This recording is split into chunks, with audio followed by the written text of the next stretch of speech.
Podcast is intended for mature audiences. The views and opinions expressed are those of the panelists and do not reflect in any way those of the podcast partners, sponsors, or affiliates. Enjoy. Hi, this is Michael Buffer, and you're listening to the Voice of the People. Let's get ready for Boxing Voice. Every day I'm hustling, hustling, hustling, hustling, hustling, hustling, hustling, hustling, hustling, hustling. Every day I'm hustling, every day I'm hustling, every day I'm hustling. When Benavidez gets cooking, it's like fighting an octopus. El Bandera Roja, David Benavidez. I'm the boogeyman, and I'm coming to get you. Everybody that's in 168, you know, I'm coming for everybody. It doesn't matter who it is. Charlo, Caleb Plant, Canelo, I'm coming for all of them. Canelo, hell of a fighter. But it's my personal thing. He's ducking Benavidez. I think everybody wants to see me against Canelo, right? David Benavidez. Yo, he is a beast. This brother right here. I'd like to see Canelo against somebody like that. I definitely like punishing and hurting individuals. That's what I love to do. And now Benavidez unloading. I got a lot of power too, and I throw punches and punches, and I don't get tired. The jab leads with the right, and there's that hand speed. I'm ready to fight whoever, whenever. I can beat Canelo tomorrow, and I can beat Charlo tomorrow too. The big Charlo want to get it too? So Charlo would be the alternative. He don't want to get in the ring with me because he's a pussy. That's why. TheBoxingVoice.com. I've never liked Caleb Plant. It's never been a secret. I never liked Caleb Plant. At the end of the day, I'm not nobody's friend. I don't want to be nobody's friend. I'm here to knock people out. And if you don't want to get knocked out, don't mention my name. In this game, it really is kill or be killed. You know, it's either you or me, and I pick me all the time. Finish him. SDS Promotion. I'm the boogeyman, and I'm coming to get you. What up, what up, what up, what up? Welcome back, ladies and gentlemen, to another edition of the Boxing Voice Radio. I am your host, Nestor Gibbs, joined alongside Daniel Alvarez, a.k.a. Ring Walk with Danny. Speaking of, definitely need to head on over to our YouTube channel right here at youtube.com/The Boxing Voice and check out the second episode of, is it a Ring Walk Experience? Ring Walk with Danny, yeah. Yeah, man, I seen that, man. You were chopping it up. I seen you with Jamel Herring. Who else was you with there? Jesus, a lot of fans. It's escaping my head now. It was a lot of fans. But you definitely was. Man, you guys got a good shot of the knockout. It was pretty dope. Pretty dope. Shout out to Jimmy. Shout out to Jimmy for that. But yeah, champ. You know, that's up there. I want to say. We had two parts for the Shakur fight, and we got another one. See, I didn't even know it was out. Look at that. Jamel Herring is plus money this weekend. Who's he fighting? Jermaine Ortiz. Oh, that's crazy because Jermaine Ortiz is not even a world champion. How is he the favorite? And Herring's looking good. I still follow him on Instagram. He's with Manuel Robles. Robles is so underrated as a trainer. I mean, he's really the guy that made Valdez a world champion at 26. He's the guy that made Andy Ruiz a champion. He's the guy that brought, Charles Martin back from his loss to Anthony Joshua and put him on a 2-fight win streak. He's underrated, bro. He's underrated. And I wonder if he can breathe new life into the career of Jamel Herring. And listen, Jamel Herring's out here basically like a cat. He's on his 9th life. You know what I'm saying? He was with PBC and Team USA, picked up 2 losses over there, was able to dust himself off, try to get on top rank with Bomac, become a world champion, get some defenses, have the biggest win of his career with, Carl Frampton, and then in a huge fight where he came up short against Shakur. Is he done? Can a prospect in Jermaine Ortiz really get the win who had a draw with Joseph Adorno? I don't know, man. I don't know. He essentially moving up. I don't know exactly what weight they fighting at, but Jermaine Ortiz has fought as high as 141. Yeah, he's big, but I mean, man, I'm gonna have to pull up highlights because I mean, he was struggling, and I know people get upset that I use that word, so maybe that's not. You know, I'm just saying, if you ain't doing what we just seen, Bivol do to Canelo and Cota do to Valdez, and who else just got like a sweep? Because if his back is forth, it's back and forth. Like you ain't sweeping, you ain't sweeping. You know what I'm saying? I stand corrected. I do want to put the facts out there versus give a false information. He was 139. His opponent was 141. So he fought as high as 139. On more than one occasion. Yeah, I mean, Jamel, I'm sure has fought close to that because he was at lightweight. Well, he fought only as high as 135. Then he went down to 130, got a world title. Yeah, I'm saying like he was at lightweight, but there wasn't a fight that he came in 137, 130. You know what I'm saying? Maybe 135 and a half is the highest weight he's ever came in at. Maybe. I just think that I like the experience of Jamel. I don't know what Ortiz has done to make me believe that he's about to win. And you know, for those that don't know, Jermaine Ortiz isn't with any big promoter either. So I don't know that when it goes to the cards, he gets a decision. He's with Jimmy Birchfield or something from like Providence, bro. Oh, wow. Yeah. So why is it that you think... It's CES Sports, I think it's called. CES Sports Promotions or some shit. I could look it up, though. Why is it that you think... that Herring is the underdog? Yeah. Age, just lost. But he didn't lose by knockout. Oh, yeah, he got knocked out by Core, right? Yeah, it was tough. He got knocked out by Core. That's the first time he's ever been stopped. Shakurkov and whoever else beat him didn't stop him that I remember. Darius Miller. They didn't stop him. No, they did not. Yeah, I do not understand why he's an underdog. I feel like it's a mistake. Give me a poll, man. Should he be the underdog? Not who you picking. Should he be the underdog to Jermaine Ortiz? Biggest fight, Joseph Adorno. He got the win over Nahir Albright. And Albright, you know, people talked about him, but I don't think our community has gotten to see him. He's from that Philadelphia, New Jersey, you know, that tri-state, but lower New Jersey towards Philly and PA area, you know.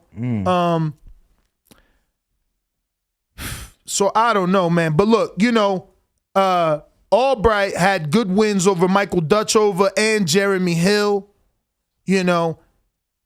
So Jermaine Ortiz, he gets credit for that, and that's his last performance. You're only as good as your last performance because the one where he didn't look the best was an 8-rounder, which Top Rank set that up in favor of Joseph Adorno. They knew Adorno had issues making weight, so obviously the least amount of rounds, the better. You know, when you're struggling to make weight, that shows up in the late championship rounds. It's a good fight. It's crazy. 5'8". How tall is Herring? Let's see. 5'10".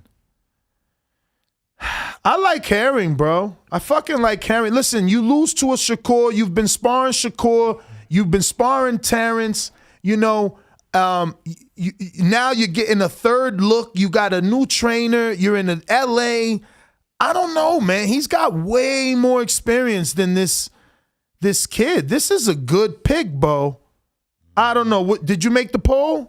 I did make the poll. Let's see where we're at. What do you guys think, man? Should we lay some money on this? And that's not bad, man. That's almost 2-1 on a champ. That's a former champ. 2-1. Like 100 gets me fucking 180 plus my 100. I'm like, shit. I don't know. That one got me thinking.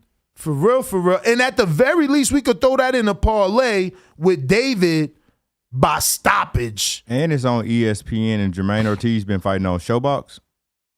No, yeah, Jermaine Ortiz been fighting on ShowBox. So it's on Jamel Herring's network. Correct.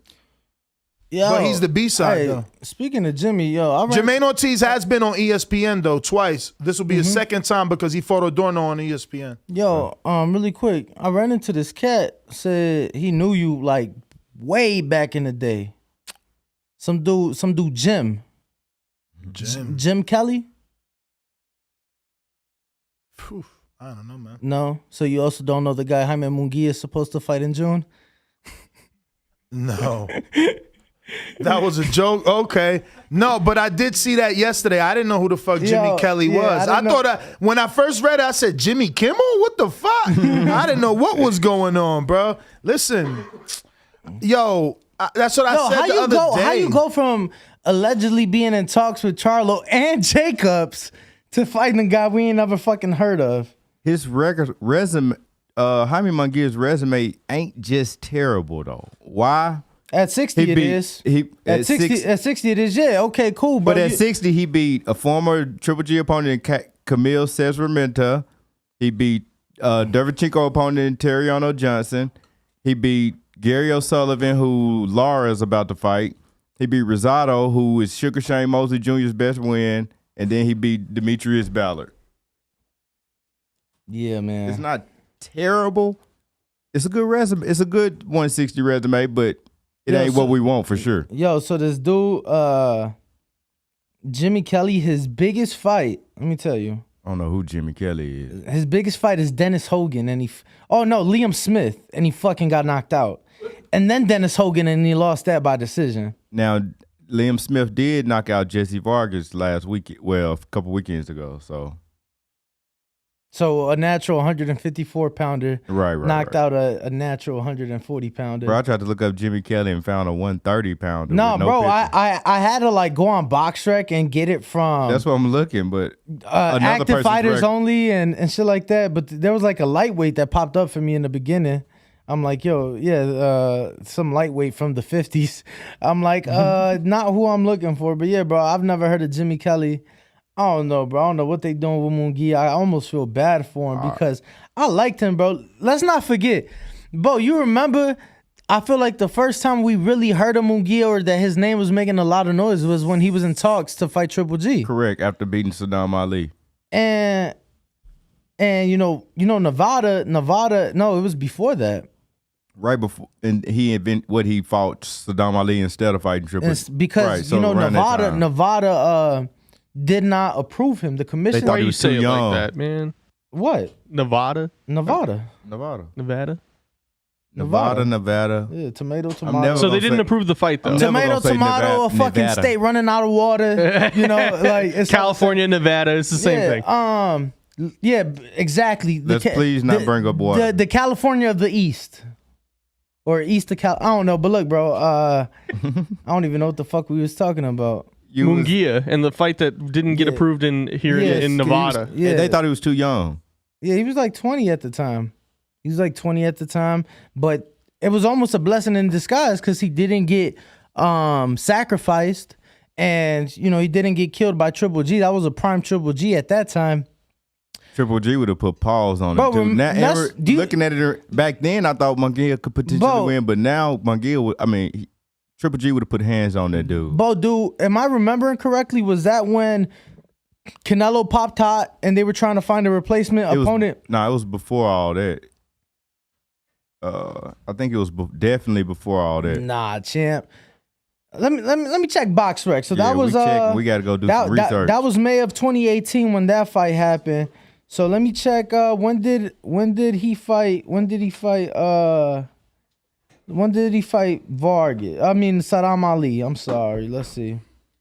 Because I want to say it was for that fight. Damn, I can't even find Jaime Munguia on BoxRec. Did I spell it wrong? Yeah, he spells his name Jaime. So I have a question for you guys because I've been trying to... No. All right. Good to know.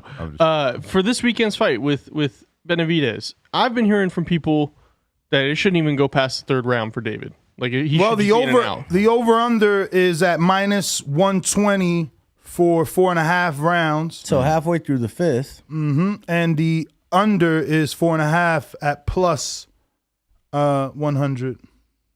I got him. I'm taking the over. So under 4.5 is plus money for David. I'm taking the over on that because I ain't never seen David with like one punch knockout power. It's more so punch volume. No, I'm taking the under. Only reason I'm taking the under, and I agree with you, is 1,000% the punch volume. But bro, I'm gonna be honest with you. I didn't know David Lemieux was still an active fighter. Yeah, he's been fighting like 5, nondescript fights. Yeah. So it was actually indeed that fight, bro. It was a replacement. Yeah, it was when I didn't realize it was 2018. 2018 when Canelo popped out, they tried to bring Jaime in to fight Triple G. Nevada denied him. Triple G then goes to California with Ness and fights Vanes, right? That was the Vanes fight you did with Shivas out there at the StubHub. So that's crazy. I just saw Charlo fight there, so I could only imagine what a Triple G fight. I could only imagine what that was like, the Triple G fight there. So, few things. We kind of took our foot off the gas, reminding people to subscribe, and we're slowing down. Right now, we're at 140,461. So at least for today, let's go ahead and round off to that 500, 145, 140. And 500. And 500. Let's just start there to get the engines going back. But I am happy to say we're now at 580% more views than usual on our channel. Let's do it. So, we continue to go up. And I also want to say we finally booked our first fighter that we're flying in. We're going to fly in John Ramirez. Probably none of you know him. He had a very exciting knockout over the weekend on Dazn. He goes by the name of Scrappy Boxing. Look at the way this guy's looking at me. Nah, so I definitely don't know John Ramirez, but I know Scrappy. Okay. And so obviously I saw the messages last night. I did see that too. I'm like, I'm somebody like, who hacked the my fuck? Yeah, I thought somebody hacked my account again because somebody hacked my Chick-fil-A. It's saying I got an Xbox on the way, all this random stuff. And then it's like a flight information. I'm like, bro. I just want to say be careful. I'm not clicking it. I just want to say be careful because what you talking about right now, I had one of our listeners, I believe his account was hacked, but he messaged me and somebody I've already been in communication with. Message me like, yeah, bro, click the link, cryptocurrency. And I'm like, oh, shit, they got him. Listen, every time I get a DM and they're like, hey, I need you to vote for me. Click that link and vote for me. I'm like, come on, bro, they got you? It's not a virus, I promise. Just click it. Yeah. No, you know what, though? Let me tell you, that happened to one of my friends. All these fighters get hacked. That happened to one of my friends, and same shit. Like, I need you to vote. I called him, like, yo, the fuck is this? She's like, no, I'm actually doing a modeling thing, blah, blah. But she models, it made sense. But I was like, yeah, you gotta screen it. Yeah, you gotta did screen two-step authentication on it. Bro, something happened to my Discord and it messaged a lot of people in there. And like Big Fish Vega, for example, hit me up like, hey, bro, did you get scammed or is this really you? It was like talking about teaching a coding class. Oh man, what you doing? You clicking shit. You want what kind of Discord you in? No, I'll tell you right now. The traveling like throw me off because I live in a rhythm. But when I'm traveling and like moved out here and different stuff like that, I have to re-log into all my accounts and all that stuff, and just minor mistakes happen. I don't know what I didn't hit or click. Hold on. Yeah, he's seen some fat booty in some Discord group. Yeah, and that shit done. Hold on. Killed his phone. Real quick, bro. Why would you have to like re-log into your shit? What you mean? So when you go he got multiple phones, this guy. I do got multiple phones, but when you go state to state, when you out of an area that you typically log in, your phone's gonna realize. Oh yeah. So it make you like log in again, like or do a 2-step verification, asking is this you, yada yada yada. Right. Yep. Rule in the 504 saying coding with Bo. Trust me. Yeah, Bo, do we get discounts on the coding click, class? If it says anything regarding me and coding, do not click it because it ain't me. Yo, have even you though it might be my account. Nuts, have you ever been scared of that? Of what? Like somebody hacking you? Bro, I don't click none of that shit. No, bro. I feel like I took it personal with a dude. Like he hit me up and he like, yo, click this link or whatever. And I'm like, bruh, you got hacked? And he's like, nah, man, I'm telling you, I'm just, I need you to vote. So obviously I knew the scam, so I never clicked it. Then, months later he come back, he like, yo, man, nah, that wasn't me. I got hacked. I'm like, nah, bruh. You should watch your phone better. You know what I'm saying? Because you try to set me up, I man. had an actual guy that I sold a car to. We became friends, whatever. And he actually like sells trading cards and sells shoes. And he make like $100K plus a year. And he like maybe 18, 19 years old. Damn. But one day he hit me up talking about investing in this, that, and the other. I'm like, bro, I don't want to invest with you. I think you do really good with the shoes. I'll be more interested in learning about that. And then he like sent me all these other messages. I'm like, this couldn't be him. Right. It couldn't be him. Yo, I'm gonna give you the best piece of advice. Here's the best piece, and this is how I always get them. What is my name? They'll never know. I promise you, I've been doing this so long. I'm on Instagram and Twitter so long that 99% of the people that get hacked, like you said, I already have a communication. Like there's literally a conversation there. So once you see something strange, what's my name? They'll never. What you mean, bro? Come on. Yo, I literally had someone try to voice message back, and it was Indian. He was, like he literally tried to like talk slang with his Indian accent, and I'm like, yo, this guy is hilarious. You bro. gotta copy John Orlando. Like he gets all into it with these like scammers and stuff. Like he'll have full-fledged. Me too. Danny knows. Yeah, and that's the show. It's so bro, fun. I don't have time for that shit, and it's just crazy because bro, they be like, you want to get verified? Let me tell you. West, we in the Western Hemisphere, right? I think Chicago's like the capital of scamming in the Western Hemisphere. And that's who checked bro, my Chick-fil-A account. Somebody from Chicago. Bro, I'm like, they was literally there buying food. Wait, how do you while got a Chick-fil-A account? What do you mean, boy? The points? Yeah, the points. Yeah. I just went last night and got like a free meal, dude. I could eat free Chick-fil-A the rest of like this week and next week. Well, not no more. They done took your points. Well, they took some of my points, but they gave me credit. They like gave me a Chick-fil-A card worth of credit for like $150 because dude literally ordered like cookies, mac and cheese. Damn, Bo. So lunch is on you today? He went ham on your points. I told the people, I'm like, I'm in Nashville at work. Is no way that I could be in Chicago buying all this stuff. They were like, well, he's at the store and he said you his uncle. I'm like, I'm not his uncle. I don't know that. I never been to Chicago. Hey, yo, that's crazy. At least Chick-fil-A got instant fucking alerts and shit. My man was at the register. They hit Bo up. No, it said your order is ready. Oh, wow. Ignorant Boxing says, what kind of code do you teach, Bo? JavaScript or C++? I actually studied some JavaScript and some Python as well, but I don't know anything enough to teach anyone. You just gave validation to your scammer now. Now they really gonna think it's Bo. Bo really is trying to teach they already people like, coding. Bo got multiple phones. Let me get to some of these. We got Mike Henry. He says, good morning, fellas. Putting my bed in again for look this guy. I guess he meant like. I like look this guy was pretty good. So I had some. That's my favorite one. Just want to remind everybody to not just subscribe to the Boxing Voice, but head over to Nestor Gibbs. Yes, or what is it? Yeah, Nestor Gibbs. Yeah, right? That's Nestor Gibbs YouTube channel, and I'm actually subscribe. We have a release date for my first episode. Right now, you can catch some shorts on the channel, but the episode will be released May 24th. It's about a week from now at 4 p.m. Pacific Standard Time. And yeah, man, I'm hoping all you guys go ahead and the name of that channel check it out. Can you screen share? What is it? No, I'm saying the name of the show right now. Oh, the name of the show right now. Right now, it's Cut It with Nestor Gibbs as we're screen sharing right there. And that is going to be the first episode. Damn, bro, 200. You got 200 subs in one day? I was gonna tell everybody to get you to 2K because you was at 1.99 yesterday. That's where all the subs went. He thought they was just not paying attention to the Boxing Voice. Nah, they going to Nestor Gibbs' page. Yeah, we got a lot of work to do. We need to create a Patreon and get approved for members so that we could, get guest ideas. Because now this is your show, Bo. What is the Boxing Voice? No, this one. Cut it. Because, Kean is no longer here. You're the new Kean, buddy. So Kean got me this supermodel with 1.4 million subscribers. So the bar is already high. Followers. But I thought Danny said he was going to produce it yesterday. Produce what? Why you getting scared, Bo? I ain't getting scared. You said you want a raise? Then Danny was like, I'll do it. No, that wasn't the production, though. Bo scared. Whatever.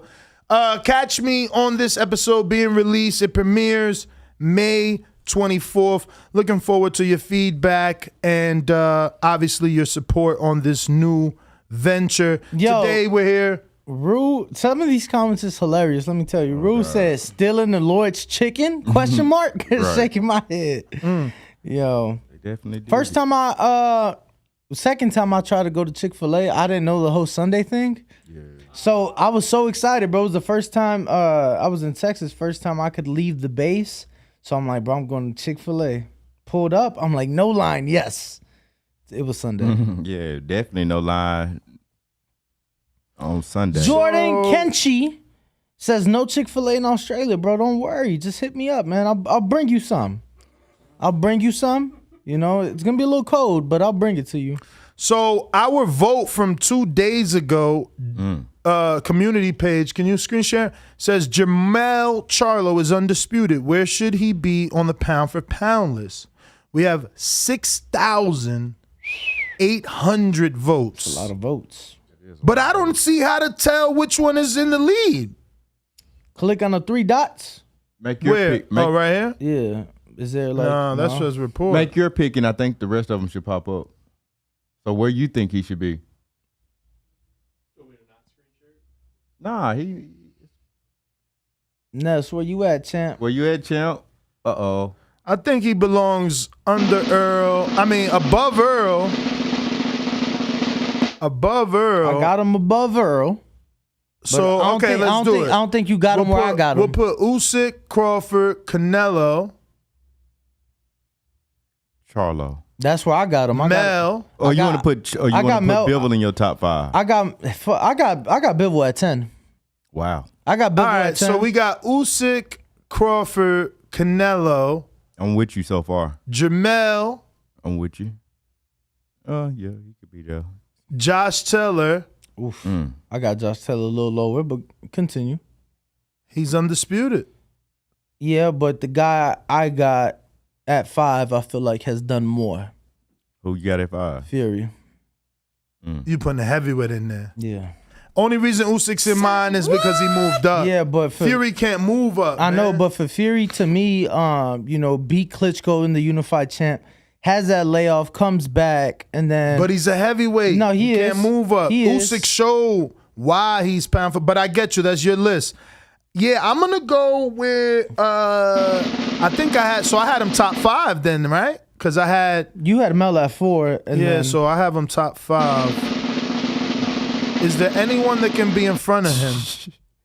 Because Josh Taylor, you can't put him in front because after he undisputed, he had the controversial fight with Jack Catterall. So can I read you mine really quick? Sure. All right. So, and this is in order: Bud, Usyk, Canelo, Jamel Charlo, Tyson Fury, Errol Spence, Shakur, and Inoue Taylor Bivol. And then honorable mentions right there: Beterbiev, Tank is there, Fulton is there, Triple G, and then Akhmadaliev. To me, Fulton and Akhmadaliev I think Fulton is closer to getting in than Akhmadaliev is. I just think that, him fighting he fought.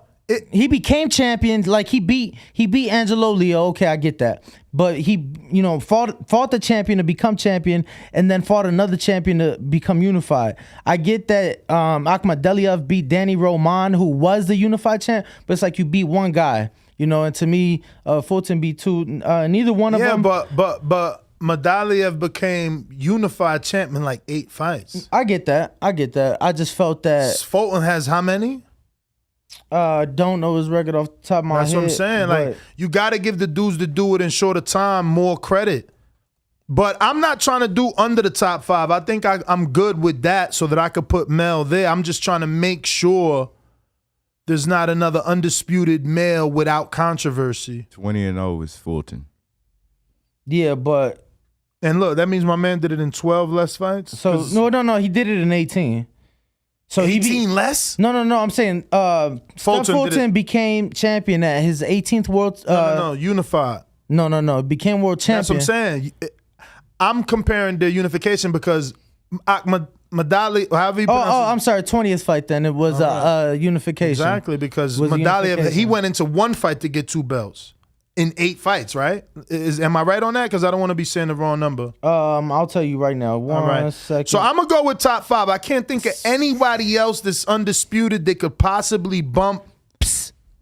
did it in 7 fights. Look at that shit. 7 fights. Come on, man. He belongs, man. Well, he was 7-0 going into. And what was the decision? What was the decision? Stoppage or what? No, it was a split decision. Split. All right. So we got to see how Fulton does. It was split. 115, 113 across the board. So 2-4.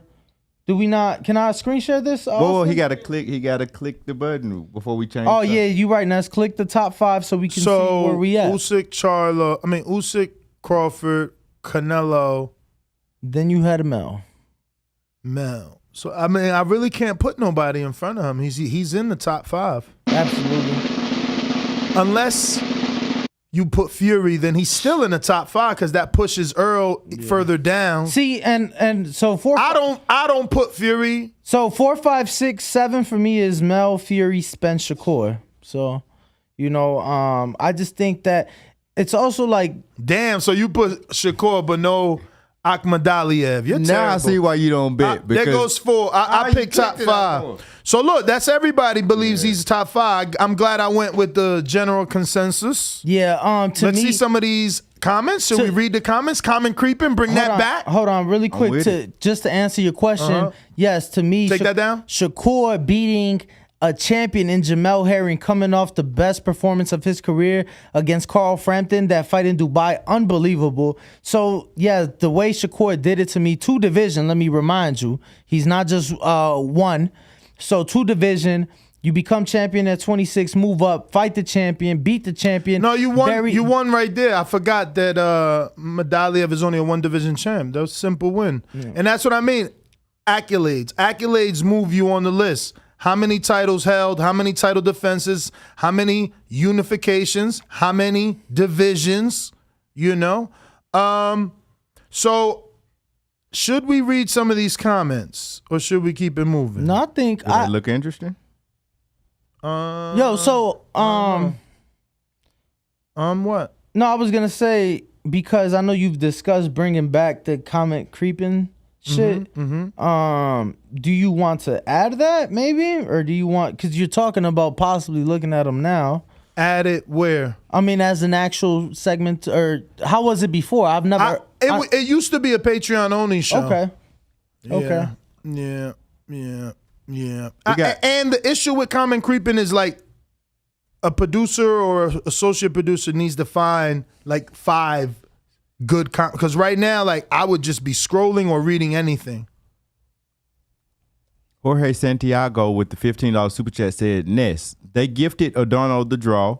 Ortiz should have won that fight, and he's the favorite because he's younger, stronger, and hungrier. This might be the last we see of Herring. Spin that wheel, son. Speaking of spinning the wheel, for those that are just joining us, Bo, let them know what's on the wheel. What is this wheel about, and how do they participate? So to get a crack at... Give us a full screen, Austin. So to get a crack at spinning the wheel, of course, it requires a $10 super chat. We can take the number down or no?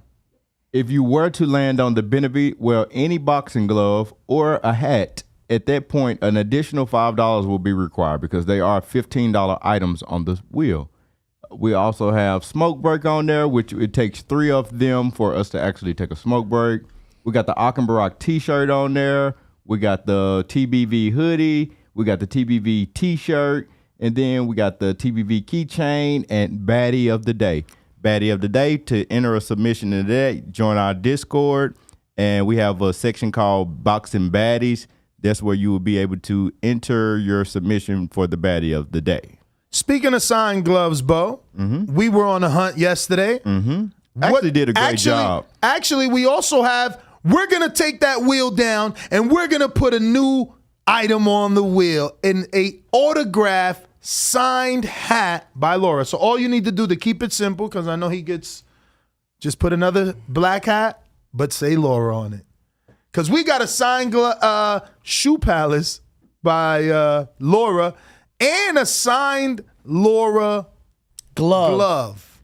And it's not a regular glove. No. It is a custom TBV, signature glove. And custom TBV signature glove in collaboration with Sabas. Because that leather is so smooth. So do want to give I'm gonna be honest with you, bro. A lot of companies won't do what Sabas did. What they did as you see, no branding for them. It's all the boxing voice. The branding for them is on the inside. Most companies wouldn't do that, bro. So shout out to Sabas. A very, not just is it a good product, but you know, good quality, and it looks very. The leather's super soft, but just like we told you about the suede on the hat, someone will be calling in to say, "Damn, I got my signature glove, and it was so butter soft." It's like that Pele leather, you know, from my old heads. But speaking of the boxing baddie, I do hope that it lands there because I found a boxing baddie that I know y'all don't know. I mean, I put it in there already, so I'm sure they all like, and I did it the correct way with the link. So you saying you automatically win because you the king of... No. Okay. I'm actually trying to find it, but did it get deleted? You can't show it till we land on it. No, I know. I'm trying to find the channel. I don't see it. I want to be surprised, too. If we land on it, I want to like look at it on the big screen. I seen that. No. But yeah. Bo, in the meantime. Oh, there it goes. In the meantime, do we have, it looks like we got some more super chats, right? Some more super chatties. I have to Well, we never spun the wheel after we told them what the wheel was about. Okay, so let's do that first. Good catch. Running like a well-oiled machine this morning, bro. Yeah, I found a boxing baddie. One entry for Jorge Santiago into the Yoelvis Gómez glove raffle because that was a $15 super chat. Congratulations, my brother.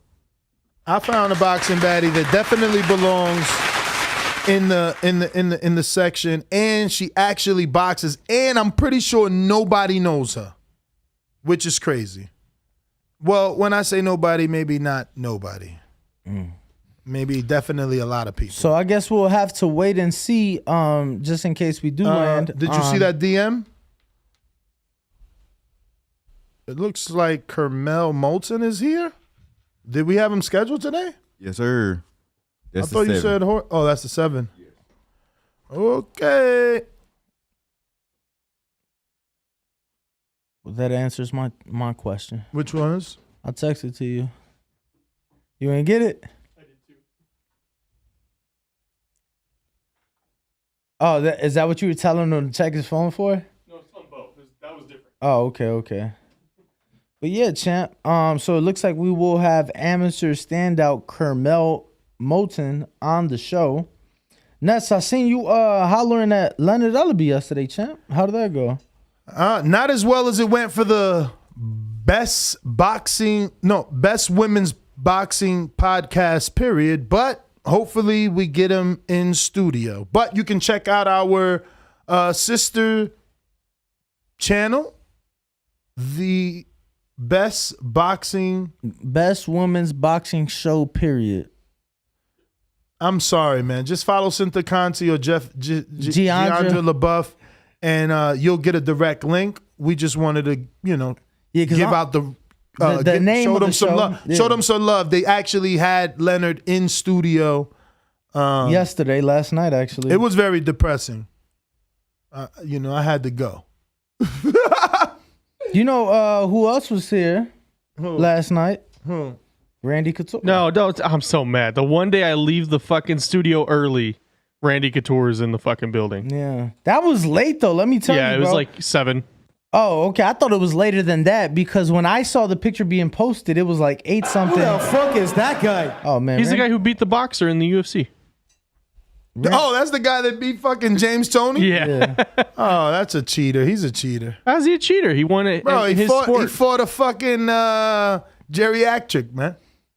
Randy Couture's pretty old back then, too. Bro, no way, bro. Fucking James Toney. I don't know. Barely could speak. No, when was that fight, bro? That was actually a while ago. How old was James Toney now? Bro, James Toney is Toney's like old. 80 right now. All right, I'll look into this. He's definitely as old or older than Evander. I know. Let's see. James Toney is currently crazy. Oh shit! It don't. Damn! It don't. He's so old. Okay, so and right now Randy is 58. So he was probably at like early 40s when this happened. Let me see. James Toney doesn't say I'm on box, right? Let's see. James Toney. Bro, right here. I remember, bro. I was in boxing. He was Damn. already punchy, man. He was super duper punchy and overweight, overweight. Overweight? I mean, Randy Couture is older. Bro, James Toney was a career middleweight. Oh, okay. Probably 54 when he started. 54 when he started. So Randy is older. By 5 years. Randy's older? By 5 years. Holy shit. He had better skin. That's crazy. Bro, let me tell you, Damn, James Toney didn't. His last fight was in 2017. Bro, these guys and he won too. That's they the still crazy be thing. trying to fight. Who did he fight though? Yeah, Mike Shepard. I don't know who that is, but you know. Looks like we got a Cash App long time ago from CYP. Actually, no, 2 minutes ago. 2 minutes ago. For the counter punch. What up, what up, what up? What up? Buenos dias. Yo, you know, I was looking something up because I heard my man Bo give compliments to Jaime Munguia's resume. And I remember how on the back card he was going off on Charlo's resume. So I did my research as I always do. These are the rankings of Jaime Munguia's 160-pound opponents. 31, 22, 39, inactive today and was knocked out by Derevchenko, 75, and 773. This is Charlo's 11, 14, 4, 10, 7, 20, who was a replacement, and number 11. If you're ever going to say Jaime Munguia has an okay resume at 160, you should never be shitting on Charlo's resume at 160. I'm tired of the double standard shit when it comes to the Charlos. One of my mans had to go through it, and now he's undisputed. Now it's time to put some respect on Maul's name. If y'all don't want to, cool. I'll fight this battle again by myself, all the way to the top. I don't mind that shit. But get it right. Put some respect on it. All right, champ. Appreciate it. Appreciate the call. Yeah, so James Toney was a career 60-pounder in us. Not 50, he didn't start at 54? No. Not even a start at 54? No. Lowest he went was 57. Not even a start at 54? Not even. No start. None. No sparring at no. Let me pull up this questions post for our first guest. If you want to ask him a question, head on over to patreon.com/The Boxing Voice or come right here to our chat where I will be posting the live link in the live chat. But while Bo gets our guest in, who is amateur sensation, I don't even know how many time world champion Carmel Moton. 23 versus. That's a lot. That's so much, right? Is Yes, that not a indeed. lot? That is a lot. Yes, indeed. Oh, check. Oh. Still walk Danny. All right. What's up, Mr. Moton? Hey, how's it going?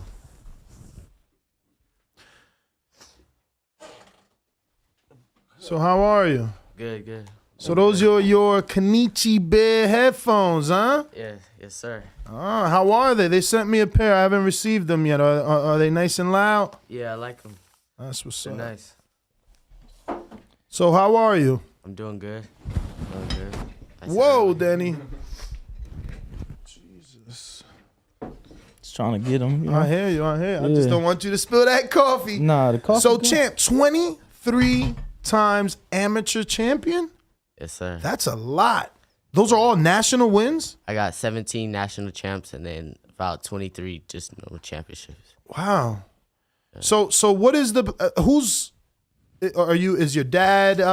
Who's in your corner? My dad's my number one help. He always there for me. And then I got people at Middleweight, the boxing gym. They always help me out. And just a lot of people always just, help me out. But my dad's definitely number one. So do you and your father have a plan? Do you plan on trying for the Olympics, or are you the Devin Haney going to go pro at 17 or 18? What is your goal? Goal is probably definitely go to pro in the near future, in the next few years, and take it to the top from there. So you're thinking of turning pro in the next few years? Yeah. Okay, so it's not a top rank situation. They love signing 16 and 17-year-olds. I don't know if you've heard of Gabriel Flores Jr., Xander Zayas.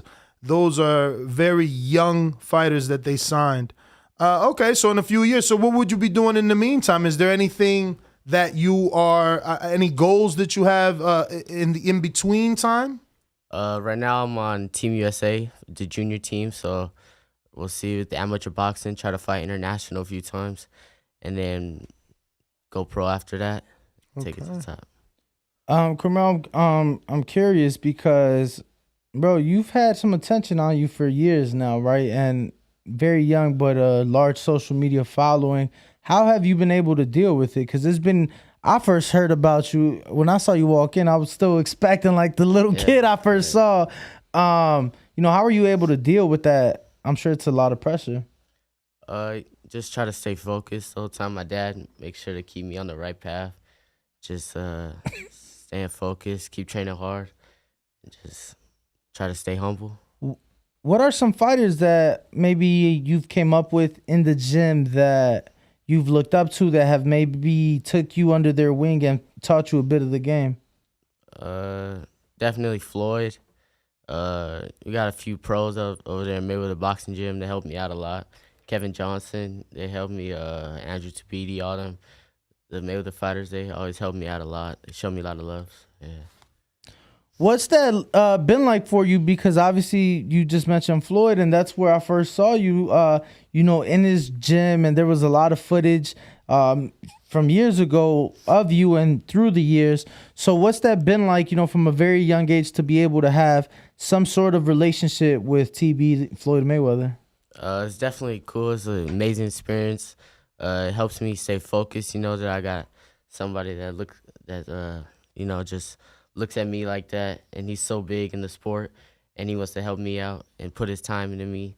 So it makes me want to train harder, make him proud, make my dad proud, and just be able to put on for the sport. What's your amateur record now? I'm 120. I got like 5 losses, and then 15. Damn. That's crazy, man. Thurman had like 120 and then turned pro. Like, you're still going. Wow. What? So, but Broner had over 300. Yeah. So obviously the amateur style and pro style is completely different. Is there any concern, or do you think you'd be able to adjust well to the pro style? I think I'll be able to adjust pretty well because I'm already sparring pros on the daily.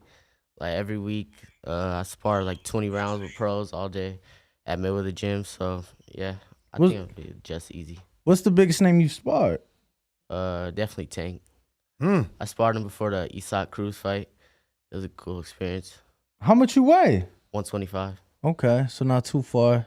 Yeah. Not too far in difference. What was that like for you? Wait, but you weigh 122 or you fight at 122? 25, you said. I fight at 125. So you walk around. When you were sparring Tank, you was how much?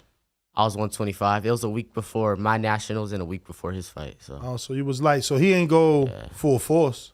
Nah, not really. Yeah. But what was that like for you, and what were you able to learn from that experience? It was great. It was amazing. I learned some of his tricks, you know, stuff that he got. I learned about his little defensive moves. I learned that he's a lot better, skillful fighter than people think. And it was amazing. How was, and like Ness said, I'm sure he ain't take it 100%, but how was that power? I'm sure you felt something. I felt it a few times. Yeah. He tried to hurt me with some body shots, but I took it well.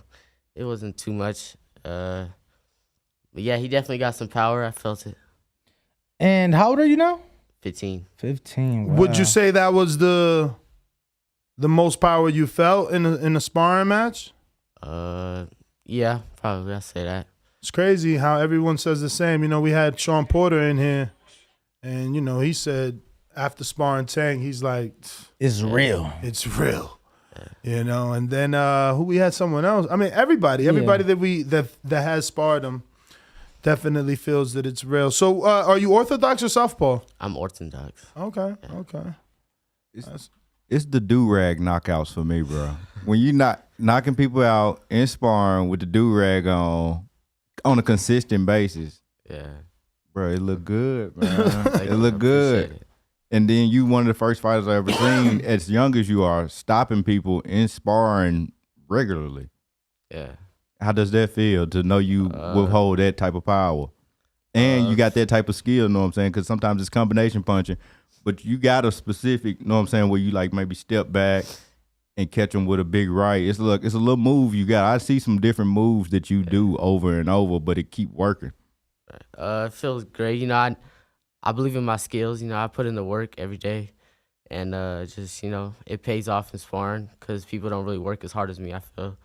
And then in the later rounds, they be tired. I'm still fresh. So is your dad your trainer? Yeah. All right, because I seen when you exercise and work out with him a lot, and then it looked like you took a layoff for a while at one point. Like I didn't see much of you, but then you came back. I thought you had literally quit boxing. It was a 2-year break. Okay. Yeah. 2 years? Yeah. That's a long time. What happened? We were supposed to take a year off, and then I hurt my arm, and then COVID hit, so it just started piling up, and then it just kind of got delayed. But now we back. So what would you do in that 2 years? Any running, or did you try to keep your weight in the same, or did you just let it be? Well, I was still in the gym. I just wasn't competing. Okay. Yeah. So you were still training every day. Not every day, but still training boxing. Yeah. Oh, wow. That's why it wasn't too hard for me to come back. So then why? So the break was more a COVID thing? It was the arm first, then COVID, you were saying? Okay. So arm injury first, obviously get that took care of, and then COVID. It seemed to be like that for numerous people. Mm-hmm. You know, it's funny. I'm going through your Instagram page right now, and I see myself. What? At Tank's media workout for the Eastside Cruise fight. Yeah, but you would only find yourself. Well, no, I was just scrolling. Oh, I see. So did you and Shakur get work, or Nah. Okay. I sparred his nephew over there. Who?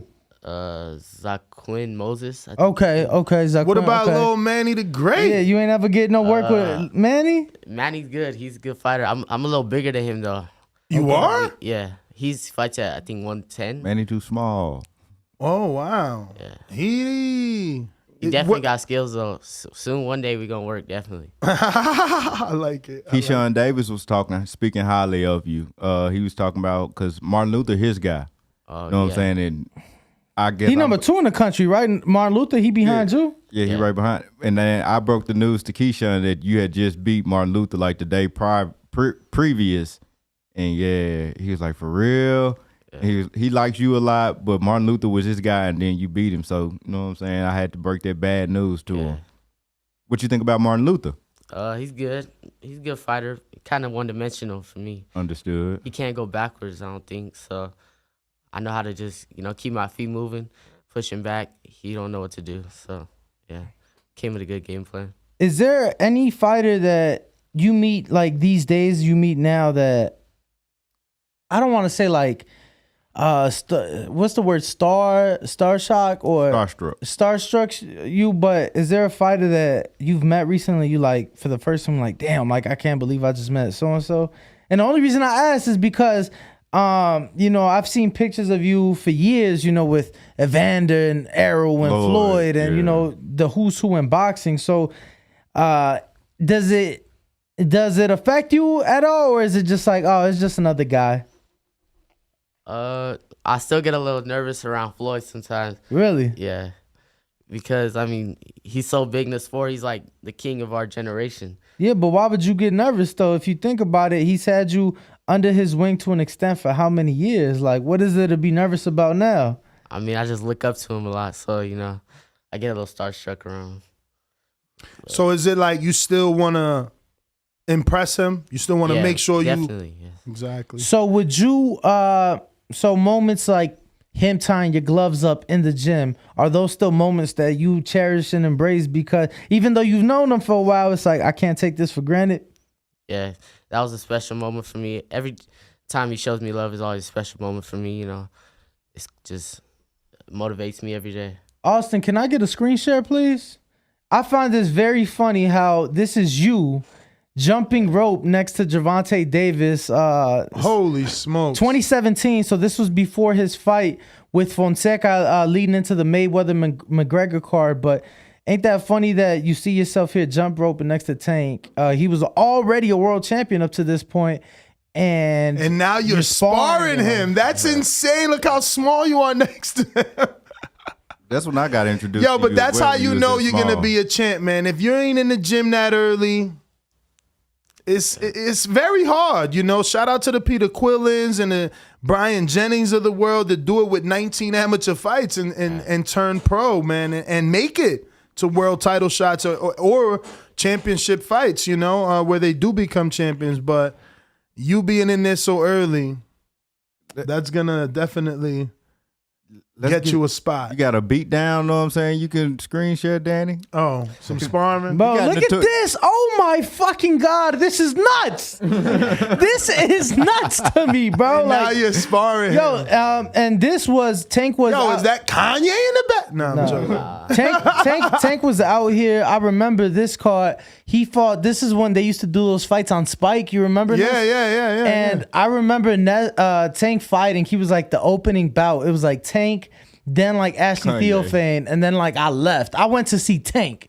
and then I left. That's crazy, bro. That's crazy. And you know, what's crazy is that you ain't like it after you looked at it and left. What the fuck is wrong with Danny? I swear he like, yo, I can't like it. That was from 2017. I'm like, oh no, I'm just trying to find more shit. I'm gonna go back. But he and said like that it, to me before, like, yo, that's too. I'm like, you looking at it? That might have been like a chick picture or something like that. Yeah, bro. You know, if you scrolling on a girl IG, you don't want to like a picture from too long ago, because if you like it from too long ago, you know what they gonna think. Not that you was lurking like, damn, I ain't look good in a minute. I ain't never even think of that. Yeah, bro. You like a girl picture from a long time ago. She like, damn, I must not be looking that good. Speaking of girls, glass half empty. I would have assumed she would believe, wow, he's that interested. He went that many years back, checking on all my various looks. Speaking of girls, what's up with like, all right, at the DLX gym, I've seen footage where it's like a lot of girls all around the ring, and like y'all in there sparring in front of all the girls. I don't know if they just bringing the girls in to watch y'all. Nah, they take field trips. What y'all doing, champ? You bring the girls from school? What y'all doing? Nah, it was a sparring event over there. Okay. And I wasn't even supposed to spar. I was just chilling on the side. Mind you stopped somebody that day, but. And then I guess he called me out. So I was like, okay, I'll put myself on. And then what happened. So, yeah. He did it to him, bro. He did it to him that day. That's funny, man. So where'd all the girls come from? They came from Bishop Gorman and Sierra Vista High School. So the schools were money. So the schools knew that you guys were gonna spar, and the kids just showed up after school. Yeah, okay. But it was like all girls though. That was dope. Yo, where was you at that you met Icewear Vezo? That was at the Fights at Virgin Hotels. Oh, okay. So you're born and raised in Las Vegas? I was born in Utah, raised out here. Okay. How old were you when you moved out here? I was about 5, 6. And so did your dad move here because of boxing, or really? Start boxing. When he was jumping rope, his dad was the one in the background sitting on the ringside with the phone in his hand. Okay. Probably a timer or something, I'm assuming. Okay. Oh man, that's crazy. So was your dad ever involved in boxing, or? Yeah, he used to box when he was younger, and then he's a big fan of boxing. He got me into it, and he's just been coaching me since I was.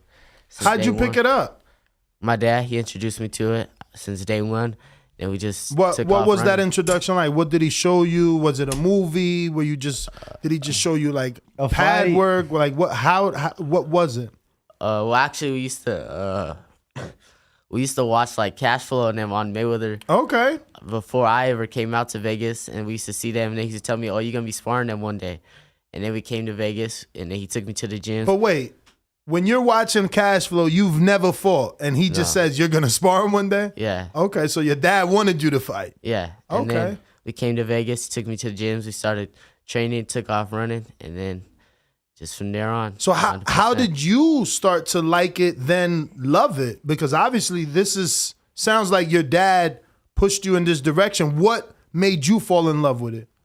Well, I loved it from the first day, and then after training, then I got my first belt.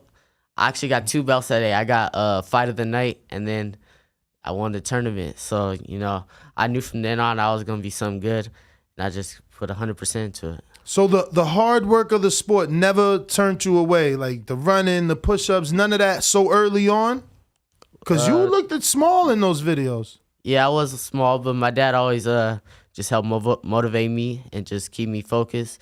And I always knew in my mind that it's going to pay off one day. So now you're a little bit older, right? But we just had an amateur fighter in here who 9 years old. 9 years old, right? Zaya Vasquez. And we asked him, and his dad was in here, and we like, how do we know he's going to continue boxing? Because, with a lot of fighters, they either lose love, they lose focus, they get caught up in the streets. Choose another sport. Fall in love. But, in boxing, it's almost like just because you're a great amateur, one, doesn't mean you're going to be a great pro, and two, doesn't even mean you're going to turn pro. So I guess with us is how do we know that this is your dream and not, somebody else's, or maybe that, you're not feeling it? Well, because if I was going to stop, I would have been done it a long time ago, especially when that break. I would have never even put in the effort to come back because I had to put in a lot of hard work to get back to where I'm at now. So, I wouldn't have went through all that if I was going to just give up on the dream. I know what I want to be. I know where I want to go with this.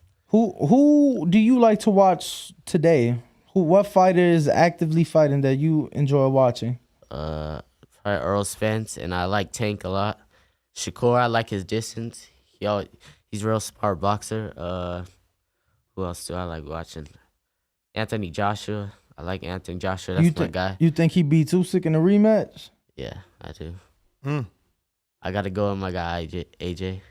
So, I'm sure you saw the first fight. Given that that's your guy and that you think he wins the rematch, what changes does he need to do? Because I'm like, bro, what are you doing? Let your hands go. Yeah, so you being the boxer, though, what improvements or changes would you like to see in that rematch?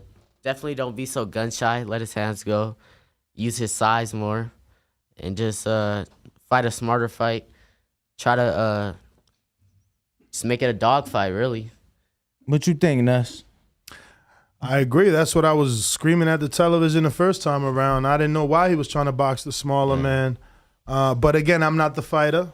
Sometimes, the smaller man can put a number on the bigger man. Tank versus Barrios, but I like to believe it should be Fundora versus Lubin because you're taller. Take advantage of your advantages. But I know we got some questions from the people, right, Ness? Yeah, we do. But I wanted to ask, so do you have to buy your own TMT stuff, or does Floyd just give you a whole duffel bag? I've bought a few of them, but he definitely takes care of me. That's good. It's good to know. Yeah. All right, so we got some questions. It looks like Young Tigre in San Antonio says, good luck on your career, champ. Out of the 3 undisputed champions, who's the best one in your opinion? Charlo, Josh Taylor, or Canelo?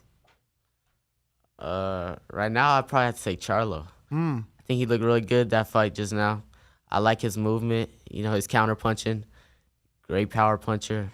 I think he beats Canelo. The one thing... Jamel, the 54-pounder. If they match up. Canelo is a welterweight. He's not that big. If they were to match up, I feel he beats Canelo. But it's Jamel, not the brother Jamal. No. But people say he's not that big, but and you're right, but it's like if he's not that big and he started his career at 40, why have only 2 men been able to, you get what I'm saying, to figure him out? Who's he fought though? What? Oh, no, not you, Carmel. You don't like none of the guys he fought. He's fought good people, Lara. He's fought some good people. I'm not saying Jacobs. Jacobs, yeah. Oh, he said, yeah. If he fights somebody with real skill, a good boxer, all right, so like Floyd, Vivo, Charlo, I feel he doesn't win. Oh wow. Charlo barely used his jab in his last fight. Bivol used the hell out of his jab. Okay, yeah. And Bivol was doing 1, 2, 1 to keep Canelo away from that left hook to the body or to the head. He didn't want to get counted. He rarely did 1, 2, 3 because then you hook him with a hooker. And Canelo, it was a clear loss, but he did land that left hook a couple times, and I'm just like, I love that was early though. But yeah, obviously Bivol took over and dominated. I disagree, champ. I love his opinion. And I disagree. I do love the opinion. I just it's not that simple, right? If it was simple, that bro, come on, how many cats would have figured him out? Like my man started his career at 40. What about Callum Smith? You didn't like that fight? The 7 He foot. wouldn't throw no punches.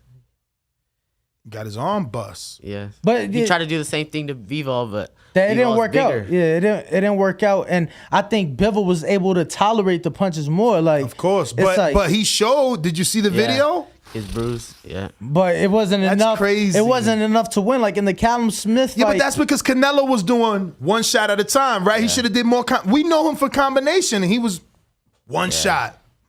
One shot. It's like, nah, man, you got to get busy in there. But I love it, man. I love it. So for you to Jamel, say, I want Jamel. So as the undisputed champion, you want him to move up to 68 and fight Canelo for all the belts, or you want Canelo to give him a catchweight? Because you know he's only at 54. I want to hear this because let me tell you, my audience hates if I say someone should move up. Like if Jamel should move up to fight Gennady. Oh, Ness, you want him to lose. I want you to be great. People that move up, they being great. yeah. I feel is Canelo gonna do a rematch with Bivol? So he say.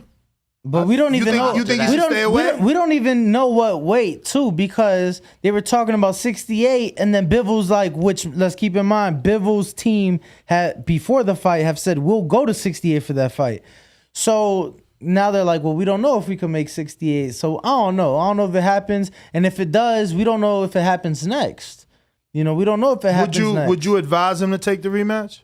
Yeah, most definitely. For all the belts, he got to do that. No. Remember, that fight was at 75 for Bivol's belt. Oh yeah, huh?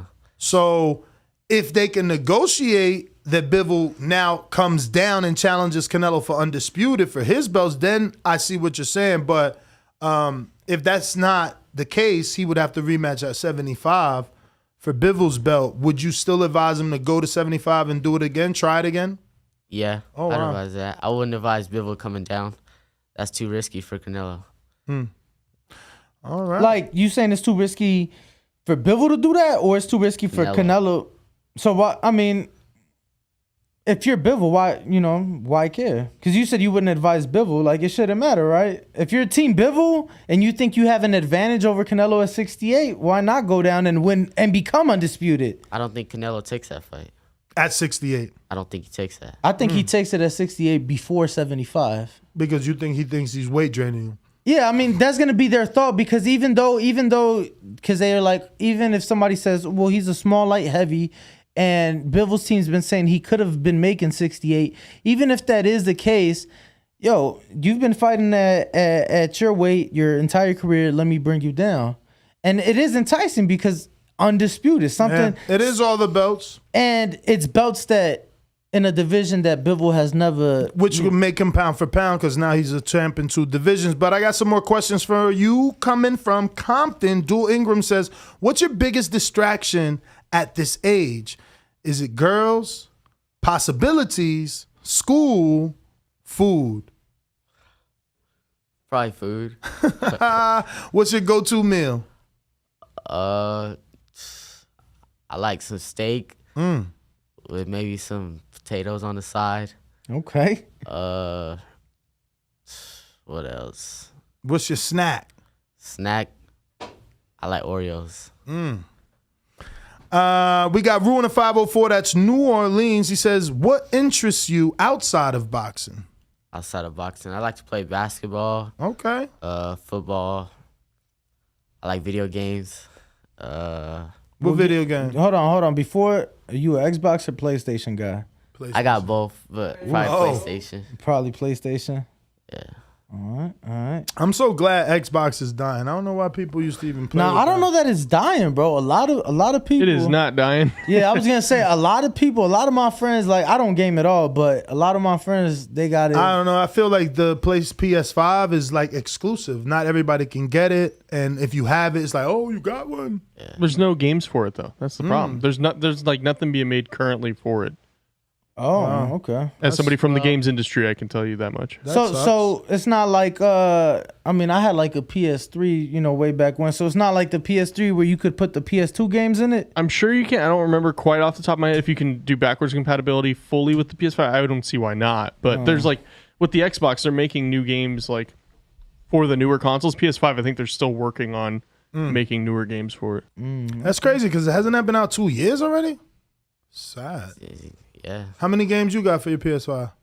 I don't got PS5. Oh no. No. You Xbox? Nah, I got PS4. Oh, PS4. I got. Oh, you couldn't get one? You could, like Nah, it's not hard to yet. get, right? My son just got one, and it was like 2-3 months ago. So when just got it. I'm curious though, did he have to pay above face value? No, and that's why he just kept waiting until he found one. He got some sort of app that gave him an alert, and he went to the store. I bought 2.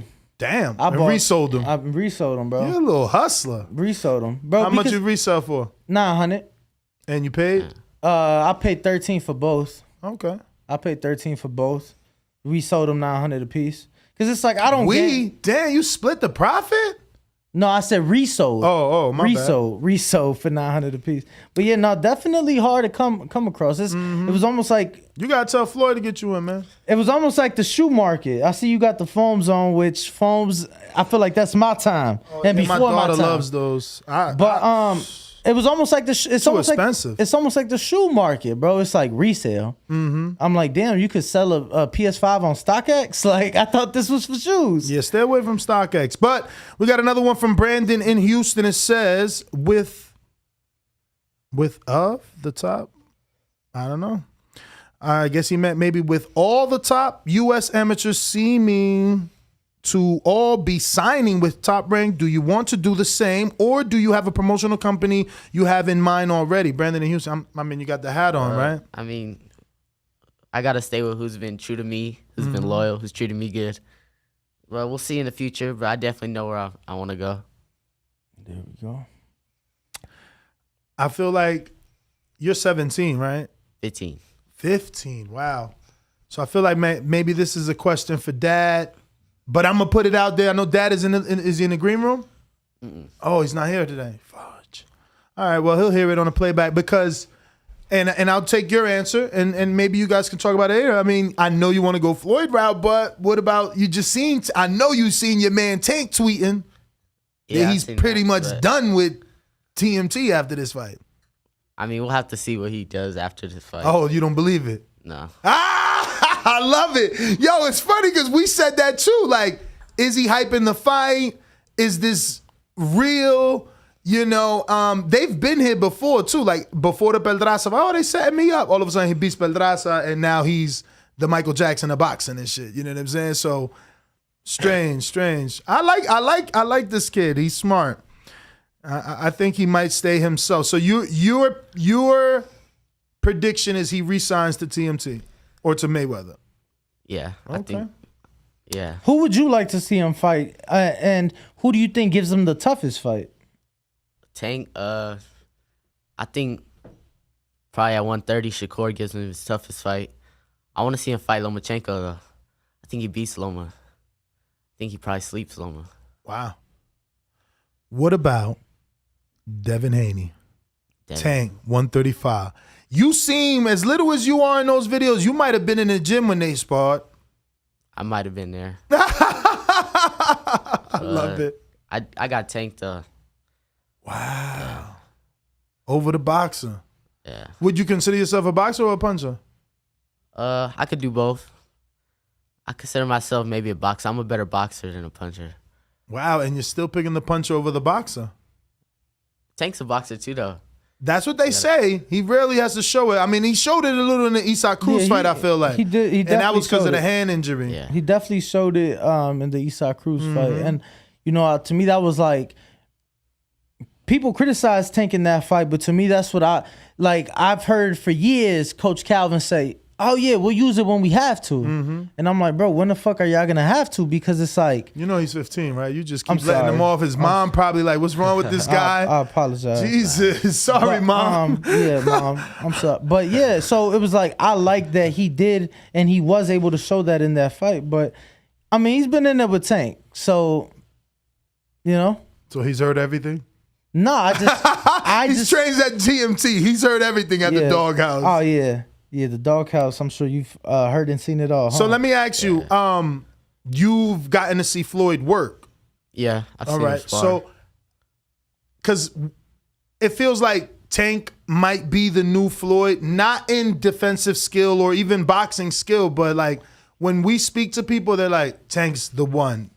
Tank's that good. Tank can be a welterweight. Tank can knock out this one. Not just that, but I think his ability to attract people. I mean, I'm sure you've been to a Tank fight, right? Yeah, I have. Man, Tank fights it's like Black Hollywood. It's just the who's who. Everybody's dressed to impress. People flying out from all over the place. You know, he really reaches out to the casual audience here in America. So my question is, you've gotten to see them both work, spar, shadow box, train. Like, do you think he's a what we call in boxing, a generational talent? To where, you know, we only gonna see him like Floyd was a generation talent, to where it's like he only comes once every 15, 20 years. Do you think Tank is that special? Yeah, we could say that. I think so. Okay. He's very skilled, amazing power, and he's a dog. So I feel like you could say that. And the Ryan Garcia fight, does he beat Tank?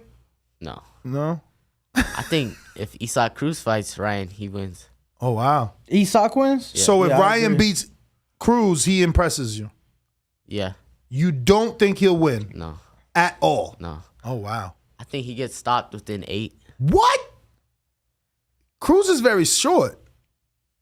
Yeah, but look what And Ryan is a counterpuncher, especially with that left. Nah. I love it. I love it. Stick to your guns, man. What'd you think of the did you watch the Ryan and To Go fight? Yeah, I did. I don't think Ryan did nothing too impressive. He hurt him that one time, but he didn't really do nothing with it. What do you think he could have did better? He could have went to the body more. Definitely use his jab better. Try to work his counters and just look for better open shots, more cleaner shots. Yeah, I think maybe using the jab would have helped him cut Let me off ask that you, ring. if you were Crawford or Earl, would you fight Boots? Yeah. You wouldn't move up. Like if you're Crawford, you don't want the Earl fight. You would fight Boots.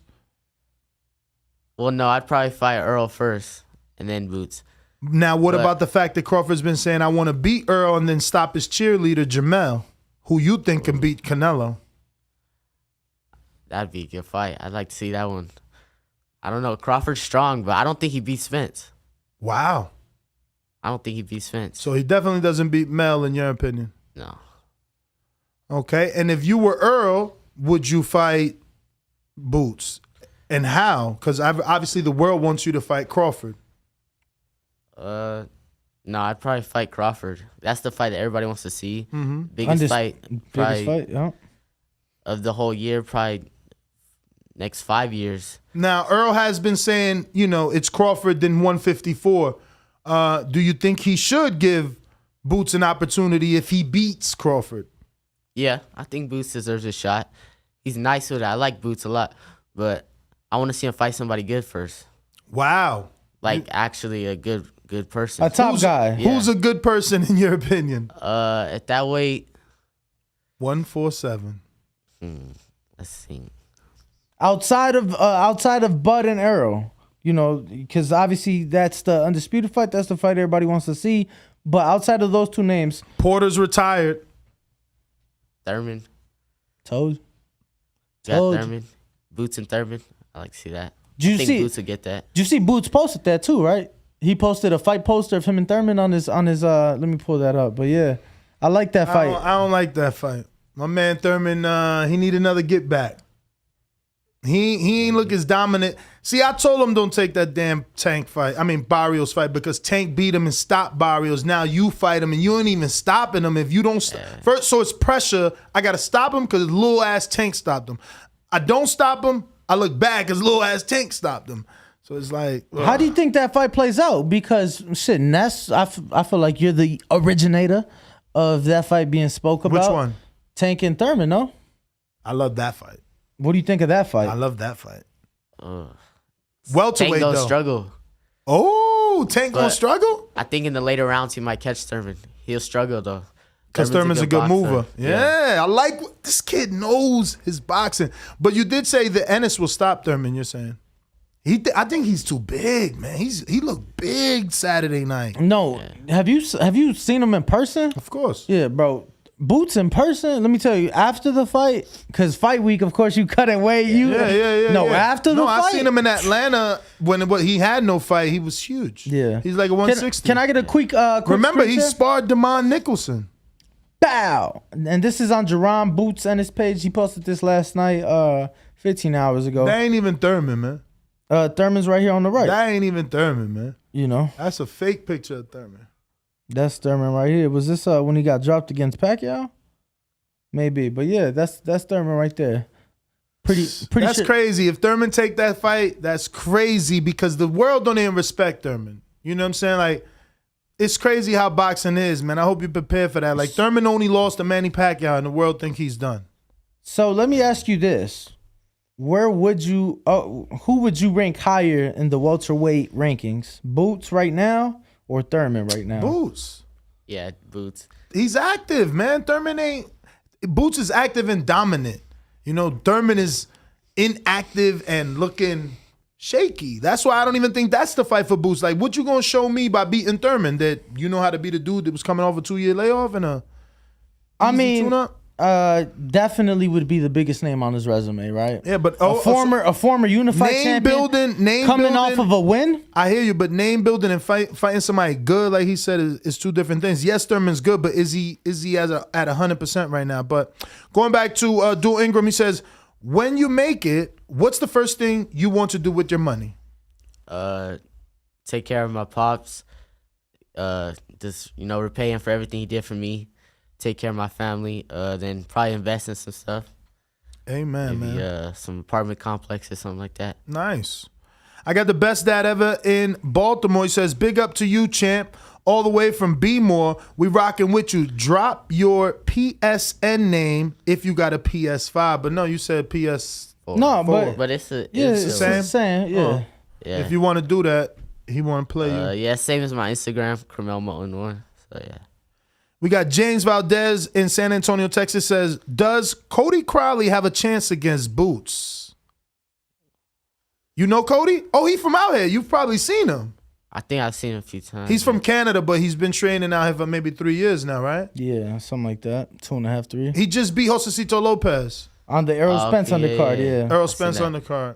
Welterweight. I don't know. That's a tough fight for Cody. He was talking that big game, but then, he started boxing Josecito. Imagine Boots. He's going to have to get on the back from the opening bell. Yeah. Boots got some power, too. He going to have to really come if you want to beat Boots. What do you think about them 2 stoppages? Because people saying, oh, Boots hitting people behind the head. Did you see his 2 last knockouts? Yeah. I was at the one before this. Delorme? Was that official to you, or you think that was... That was a good knockout. And he this last one? Shot. He hit him like right behind the ear. That's a good shot. Yeah. That's a good place shot. That's not behind the head. And this last one from Saturday? With another Canadian, Castillo Clayton, he knocked out. Did you see that one? Yeah, I seen it. That was like another one like behind the ear.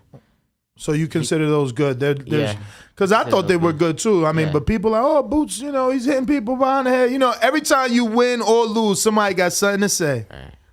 But those are all the questions that we have from the people. Anything else you have before we? No, I just want to say thank you, bro. It's funny you said how you and your pops seen cash flow, and just like I've seen cash flow. I got to see you, grow up, bro. I'm telling you, I was shocked when you walked in because it's like I'm still used to the little kids. So I just want to say thank you, bro, for coming, and can't wait to see more of you for sure. Yeah, man, just keep doing what you're doing so that you can live up to everyone's expectations. Like we said, man, we lose a lot of kids for different reasons, and they don't make it to where you're definitely destined to go. So just keep at it, man. Give out your social media if anybody that isn't following you can do so. And once again, we want to thank you, and we're going to go ahead and take this picture with you. Follow me on Instagram, Carmel Moton 1, CURMELMOTON 1. All right, we'll be right back. We'll take this quick picture with Carmel Moton and come back from intermission. Yes, sir.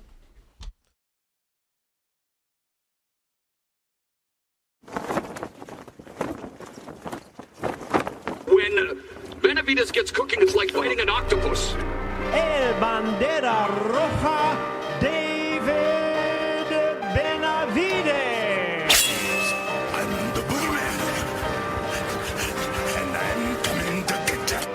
Everybody that's in 168, you know, I'm coming for everybody. It doesn't matter who it is. Charlo, Caleb Plant, Canelo, I'm coming for all of them. Canelo, hell of a fighter. But it's my personal opinion, he's ducking Benavidez. I think everybody wants to see me against Canelo, right?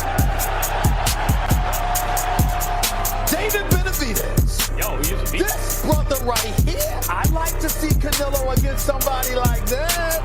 I definitely like punishing and hurting individuals. That's what I love to do. And now Benavidez unloading. I got a lot of power too, and I throw punches and punches, and I don't get tired. The jab leads with the right, and there's that hand speed. I'm ready to fight whoever, whenever. I can beat Canelo tomorrow, and I can beat Charlo tomorrow too. The big Charlo want to get it too? So Charlo would be the alternative. He don't want to get in the ring with me because he's a pussy. That's why. TheBoxingVoice.com. I've never liked Caleb Plant. It's never been a secret. I never liked Caleb Plant. At the end of the day, I'm not nobody's friend. I don't want to be nobody's friend. I'm here to knock people out. And if you don't want to get knocked out, don't mention my name. In this game, it really is kill or be killed. You know, it's either you or me, and I pick me all the time. Finish him. SDS Promotion. I'm the boogeyman, and I'm coming to get you. When Benavidez gets cooking, it's like fighting an octopus. El Bandera Roja, David Benavidez. I'm the boogeyman, and I'm coming to get you. Everybody that's in 168, you know, I'm coming for everybody. It doesn't matter who it is. Charlo, Caleb Plant, Canelo, I'm coming for all of them. Canelo, hell of a fighter. But it's my personal opinion, he's ducking Benavidez. I think everybody wants to see me against Canelo, right? David Benavidez. Yo, he used to beat. This brother right here. I'd like to see Canelo against somebody like that. Oh, what up? Welcome back, ladies and gentlemen. Wow, we have so many people there. We want to thank everybody, obviously, for joining us. And we do have a special announcement. So we made a few announcements earlier. Okay, so one thing I want to get off my chest is obviously I need you to head on over to the Nestor Gibbs channel. I'm going to be airing a brand new episode on a new project that I am doing. It's called Cut It with Nestor Gibbs. My first episode. It's a working title. It is a working title. The title's a working title. Well, the name of the show is a working title. Yeah, we can definitely screen share the channel in 5, 4, 3, 2, 1 so that you know what it looks like when you land there. It is Nestor Gibbs. My first episode is going to air May 24th. That's next week. Go ahead and subscribe and click the notification bell. Set your reminder. My first guest is Jaime Villamore. She is the gun shooting supermodel that was an amazing guest, has over 1.4 million followers on Instagram and lives a amazing life. Very unique life. I was very impressed and entertained by the show now, so I'm excited for it to finally air. I know. I'm nervous. I'm nervous because then you got to hear the feedback. But I am looking forward to that feedback as, again, this is a new venture for me. Outside of that, we have a Islandri Laura glove, nice and signed to continue to do daily raffles and giveaways. But we also have an Eddie Slandi Lara autograph Shoe Palace hat. So shout out to Shoe Palace and shout out to Eddie Slandi as well for being able to give us something to give back to you, the people. Make sure you follow Laura on Instagram. And also, I want to remind you that we're going to be doing polls to get our callers of the month, super chatters of the month, pound for pound supporters of the month, and those people will be given rewards absolutely free. We'll be shipping them out. So not only are we doing raffles, but we're also going to be doing giveaways to specifically the most impactful callers and commenters, super chatters. You know who you are. If you've been making waves, well, then it's time for you to have your day. And I believe the last announcement is we're going to do a hard stop. We're not taking any calls. Unfortunately, we got the call. We have to drive now 4 hours to California to the gym of Robert Garcia. And yeah, TBV road work. You know how it goes, man. So we are canceling our 8 o'clock interview. And yeah, we're out. Peace. Catch us tomorrow on the next one. Make sure there's no super chat. While you do that, just remind everybody, tomorrow morning, just like every weekday, Monday through Friday, 6 a.m. Pacific, 9 a.m. Eastern. Want to remind everybody that we will be doing a live fight chat for the David Benavidez, David Lemieux. There's actually a lot of fights this week. It's probably going to be more than Lemieux because there's a big ESPN card. That dude that was supposed to fight Andre is fighting Diggum. And then there's some decent undercards on those ESPN fights. Yeah, I mean, obviously, Diggum and John Beck is main event with Jamel Herring. I got to see who's on the undercard. I don't have time to show you. I do want to get to these super chats before we go. Looks like Era Zestro says, good morning, TBV. Glad Danny is giving my boy Akhmaladaliev some credit. He's going to be an issue going to 126 and 130. That is a $10 super chat. You can spin it? Yep. Oh, you're the man. Let's see. All right. So you...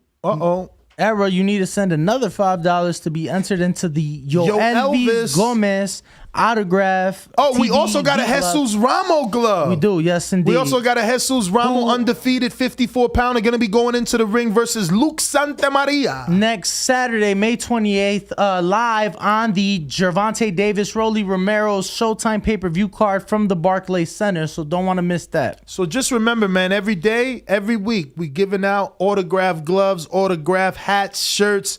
We're doing the best we can. We got keychains. So keep rocking out with us. I got High and Low Sports Central with a $2 super chat. Says the boxing voice is more. Yes, indeed. Yes, indeed. Thank you, High and Low. And then we got Cameron Russell that says, DB, chances to force mandatory versus Saul. Dimitri Bivol. Free David Benavidez belt. WBC, spin that wheel, son. $20. Bo or you.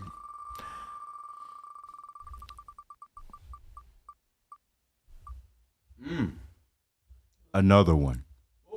Oh. Yeah, so the we are catching up on these super chats. Era did send the 5. Era did send the 5. So Era's into the Yoelvis entry. And then we got Cameron Russell, who you just seen. And now we have, does he get another spin? What was that he landed on? Oh, the glove. Okay, so we got Kenichi Bear. And he says, this was for Carmel. Sorry, sir. He says, hey, Carmel, how did it feel winning a national tournament after such a long layoff? Were you more nervous than before? Future world champ, Panda Bear Emoji, Panda Bear. Sorry, brother, sorry. Usually you got to put it on our Patreon page where we ask the questions from there. We got Leandre. He says, have you heard from Bill Haney? They say his visa got denied. I have not. Say what? I have not heard from Bill Haney. CYP, end us with your counterpunch. We're going to be late. How late you think we got? Let me check the... Let me make this quick. Y'all hear? Yep. All right, I was checking the Hall of Fame. The Hall of Fame says this: being undisputed is greater than moving up weight classes, and selection of opponents is greater than moving up weight classes. So if you really want to dare to be great, get that undisputed first. And if you can't be undisputed, fight the toughest competitions you could possibly fight. That daring to be great by moving up shit, that's just a narrative, man. CYP out. We do appreciate All right. We are out. Nesta Gibbs, TikTok, Nesta Gibbs, YouTube channel. Catch my first episode May 24th. Your support is definitely appreciated, and the feedback even more. You can also help us with direction on where we're going, but and I mean by next guest. But yeah, Instagram and Twitter, Nest GTO. Ringwalk Danny. Bo Mason _TVV IG. Make sure to subscribe. We out. Catch us tomorrow morning.